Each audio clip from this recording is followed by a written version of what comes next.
So, ayan guys, nasaksak na natin. Ito yung tangke. Ayan, nilagyan na natin ng tubig ang tangke. Tapos nilagay natin dito. Ganyan. Tapos, ayan o. Ayan, makikita mo merong, ayan o, merong humidifier. Oh my God, ang ganda niya, promise. Sana matibay. Well, anyway, Xiaomi kasi matibay talaga yung mga product nila eh. So, ito kung makikita nyo guys. Yan. So, simple as that.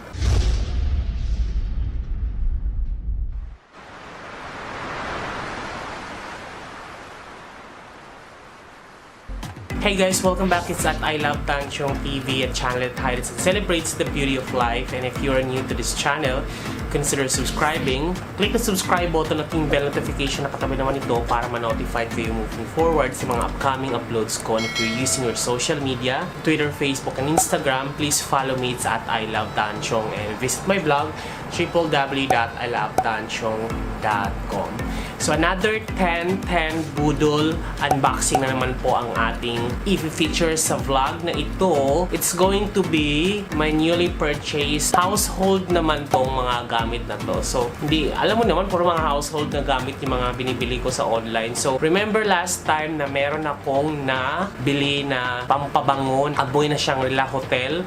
Ito siya, ito ay ES Shangri-La Shake Before You. Oh shit.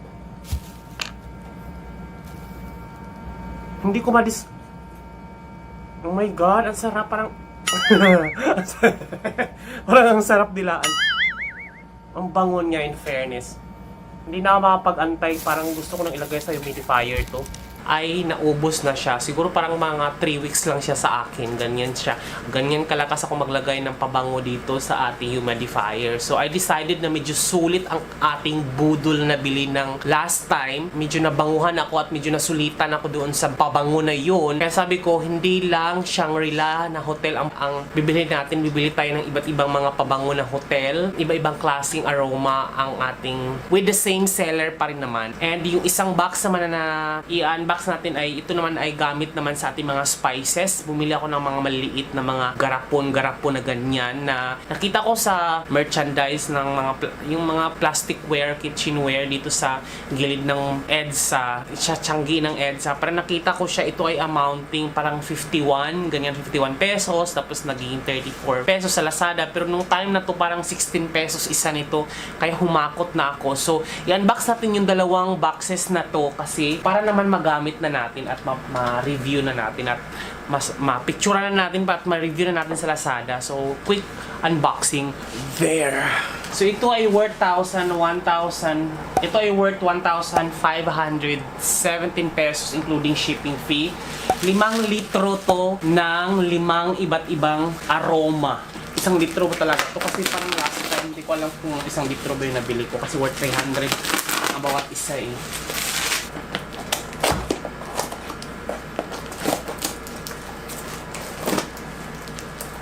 Parang kasing laki lang din siya nung binili ko last time. Okay. Alright. Medyo mas malaki to talaga. Parang feeling ko naman 1 litro to, no? Ito ay Okada.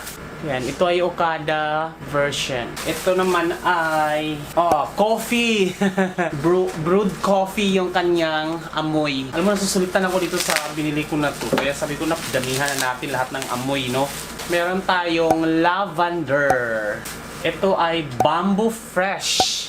So, ito namang last ay Marriott. So, ito yung Marriott Hotel. So, kung sa mga hindi pa nakapunta ng Marriott Hotel, ganito ang maging amoy niya. So, malapit sa, yung Pasay, malapit sa Nichols, sa Resorts World, merong Marriott doon. So, ganyan yung magiging amoy natin dyan, no? Ito lahat yung mga in-order natin. This is worth 1,500. 300 kasi bawat isa nito. 300, tapos delivery fee na parang 50 plus. So, mga 2 days lang naman dumating na siya. So, ito lahat ang ating dabudol. Next box naman.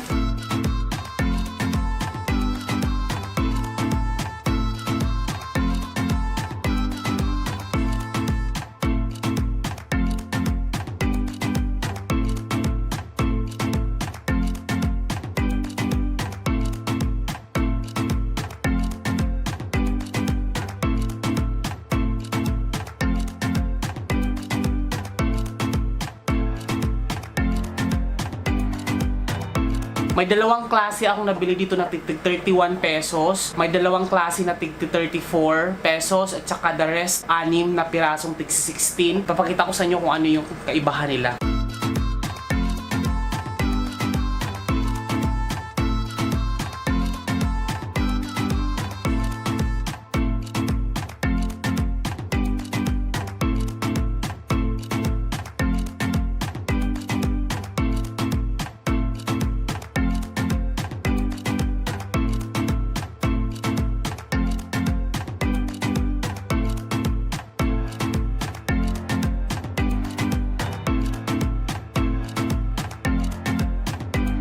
Okay.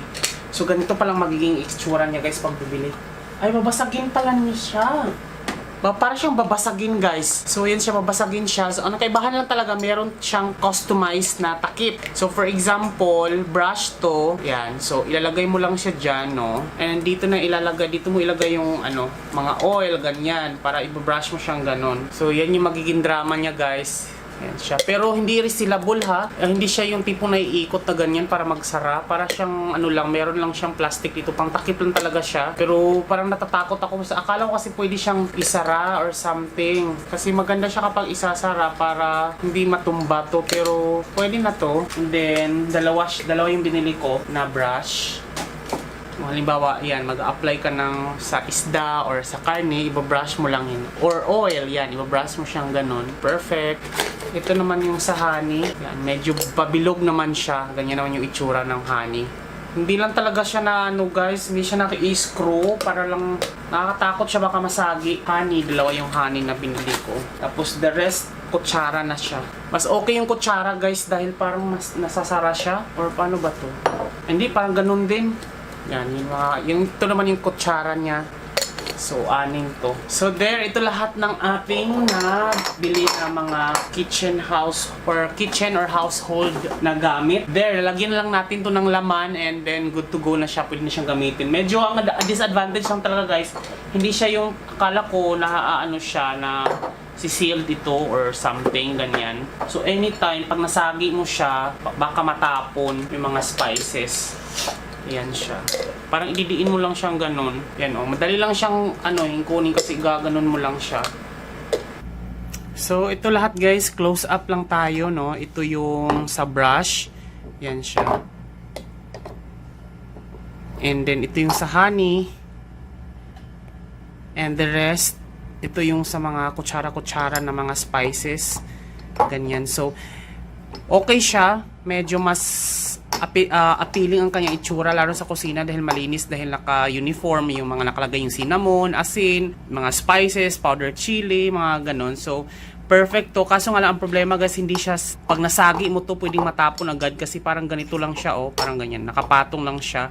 Yan, So, yan, parang anytime pwede itong masagi, pwedeng matapon. So, akala ko kasi parang naka-sealed talaga siya na todo-todo. So, pang continuous usage pala to sa pagluluto, hindi yung tipong pwede nating ilagay talaga siya sa lagayin. Kasi pag ito nasagi kasi pwede siya matapon agad dahil mabilis siyang konting angat lang. And then iba kasi talaga pag sobrang sealed siya ng bonggang-bongga dahil yung mga amoy ng spices hindi siya magsisingaw and then mami-maintain. So yan lang naman so far ang ating na unbox. Marriott. So, ito ay amoy hotel na nasa Resorts World. Ito ay amoy Okada. So, mag-aamoy Okada Casino tayo. And this one is amoy brewed coffee, which is kasing amoy ng Starbucks daw. And this one is lavender. So, parang spa ang amoy nito, no? Tapos, dito ay bamboo fresh. Yan, parang downy. So, this is actually perfect para sa aking humidifier. So, update lang, guys. Ito na ang itsura after natin malipat. So, ito na yung cinnamon natin. Ayan. So, itong mga garlic powder, inaubos ko na lang. Bibili na lang ako ng bago kapag i-refill na natin sa tamang lagayan. But for now, ito lang yung nalaman na natin yung cinnamon powder. Ayan. So, ano pala pag ayan ganyan siya. Naka-sealed naman kasi mayroong rubber pala dito sa gilid. Ayan yung rubber na to.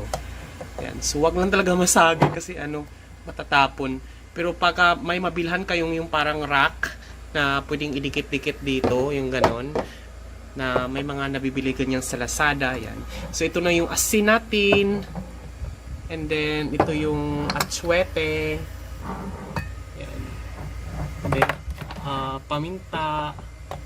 Yan. So, medyo okay na yung mga lagayan. Ito yung laurel. Yung laurel, hindi ko na inano. Diyan lang muna yan siya sa gilid, yung daon ng laurel.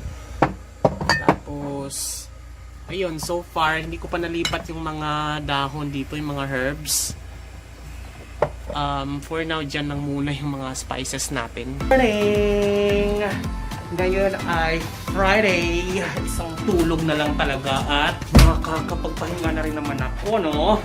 Gusto ko na rin naman talagang manood ng Netflix na series ngayon, no? Dahil Friday nga, pero may pasok pa ako mamaya. Alam mo na, nagbabakbak yung ano ko, oh.